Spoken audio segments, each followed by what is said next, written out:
नमः शिवाय दोस्तों, स्वागत है आपका हमारे चैनल वर्ल्ड ऑफ हैप्पीनेस में। तो एक और बहुत प्यारी सी कथा आज मैं आपसे शेयर करना चाहता हूँ। एक बार एक कहीं पर एक कथा चल रही थी, सत्संग हो रहा था और बहुत सारे जो हैं लोग वहाँ पर बैठे थे, हजारों की तादाद में लोग बैठे थे और महाराज जी प्रवचन दे रहे थे। और एक सेठ जी वहाँ पर बैठे थे, उनकी तरफ कोई ध्यान नहीं दे रहा था, उनको कुछ भी बिल्कुल कोई देख भी नहीं रहा था कि कोई इतना बड़ा सेठ वहाँ पर आया है। वो भी ऐसे ही भीड़ में कहीं बैठे हुए थे, बिल्कुल लास्ट कॉर्नर में कहीं उनको जगह मिली थी। थोड़ा आने में लेट हो गए तो जगह बिल्कुल पीछे मिली बैठने की। अब उनको तकलीफ भी हो रही थी कि मैं इतना बड़ा सेठ हूँ तो मुझे इतना पीछे बिठा दिया। तो उन्होंने क्या किया, एक तरकीब लगाई। उन्होंने कहा ये महाराज जी तो बहुत पहुंचे हुए हैं, इन तक मुझे पहुंचना है तो किसी तरीके कुछ तो करना पड़ेगा, रिश्वत तो कहीं ना कहीं से देनी पड़ेगी। तो फिर उसने वहां पर किसी सेवादार को पकड़ा और उसको जो है 2 लाख का चेक दिया। उन्हें बोला ये मेरी तरफ से जो है आपके आश्रम को डोनेशन। तो वो जो सेवादार था वो 2 लाख का चेक लेके महाराज जी के पास गया और उसने महाराज जी को बताया कि ऐसे ऐसे ये फलाना फलाना साहब हैं और इन्होंने जो है 2 लाख का चेक दिया। तो महाराज जी ने उसका नाम लिया। बड़ा गर्व होता है मुझे जब कोई सज्जन इस प्रकार से इतनी बड़ी सेवा करता है पुण्य कार्यों के लिए। तो जो है महाराज जी बहुत ही सात्विक संत थे, बहुत ही अच्छे उनके विचार थे और बहुत ही महाराज जी में कोई कमी नहीं थी। और उन्होंने जो है उसको सम्मानित करने के लिए व्यक्ति को स्टेज पर बुलाया, सम्मानित किया। अब उसको गले में फूल मालाएं डाली गई और लोगों ने उसका सम्मान किया।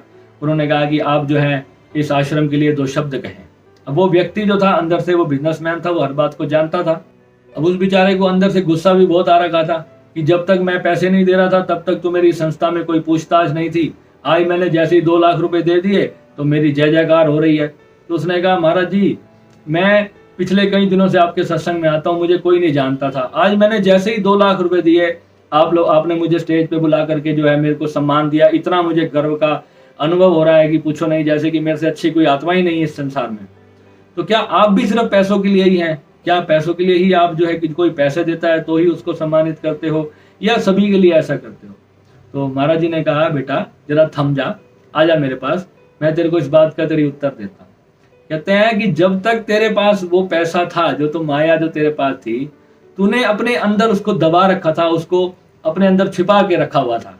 और जैसे ही तूने उसको त्याग किया यानी कि किसी अच्छे धार्मिक कार्य के लिए तूने अपनी जेब से अपना दिल बड़ा किया, चाहे तूने किसी लालच में किया, चाहे तूने किसी भी चीज को पाने के लिए किया, अपना नाम करने के लिए किया, उस संस्था में कोई बड़ा व्यक्ति बनने के लिए तूने किया, तो तेरे वो त्याग करते ही तू त्याग का फल देख। इस त्याग में कितनी बड़ी ताकत है कि विद इन 15 मिनट के अंदर पूरे के पूरे 10,000 लोगों की संस्था ने तुझे इतने फूल मालाओं से सम्मानित किया। तो क्या जब तक वो माया तू अंदर दबा के बैठा था तब तक तुझे सम्मान मिल रहा था, या जैसे ही तूने त्याग किया और धर्म के कार्य के लिए तूने अपनी थोड़ी सी उदारता दिखाई और तुझे इतना सम्मान मिला? तो त्याग में भला हुआ या ना हुआ? और दूसरी बात समझिए, अब उसने एक बात मान ली, उस व्यक्ति ने वो बात भी मान ली और वो बहुत प्रसन्न हुआ कि वाह बिल्कुल त्याग में तो वाकई बहुत दम की बात है, त्याग करते ही मुझे इतना मिला। परंतु वो माया उसके बाद लौट के कैसे आई, अब वो भी सुनिए। जैसे ही उस व्यक्ति ने जब वो पैसे दिए, वो वहां पर उन्होंने उसका नाम बोला गया कि फलाना फलाना फर्नीचर वाला व्यक्ति है और इन्होंने जो है 2 लाख रुपए आश्रम के लिए दान दिया है। अब 10,000 लोगों ने उसकी दुकान का नाम सुना, फलाना फर्नीचर वाले ने 2 लाख रुपए दिया है, फलाना फर्नीचर वाले ने 2 लाख रुपए दिया है। अब अगले दिन जो है वो पूरे शहर में उसकी चर्चा हो गई। वो जो शहर था या गांव था, उस पूरे गांव में उस फर्नीचर वाले की चर्चा हो गई और उसका नाम हो गया। अब जो छोटे छोटे भी लोग थे, अब शादी ब्याह किसके घर नहीं होता, अब वो जो उसकी फ्री में एडवर्टाइजमेंट हो गई। वो 2 लाख तो उसने आश्रम में दिया था, पर पूरे शहर के 10,000 लोग जो थे, जो संस्था से जुड़े थे, उन सभी को जो है उस फर्नीचर वाले का नाम पता चल गया। अब जब भी किसी के घर प्रोग्राम होता तो सीधा उनको उसी का ख्याल आता। कहते ना एडवर्टाइजमेंट जो होती है वो आपके दिमाग में कैसे डाली जाती है। आजकल संस्थाओं में बहुत लोग इस तरीके से अपनी एडवर्टीजमेंट भी करते हैं।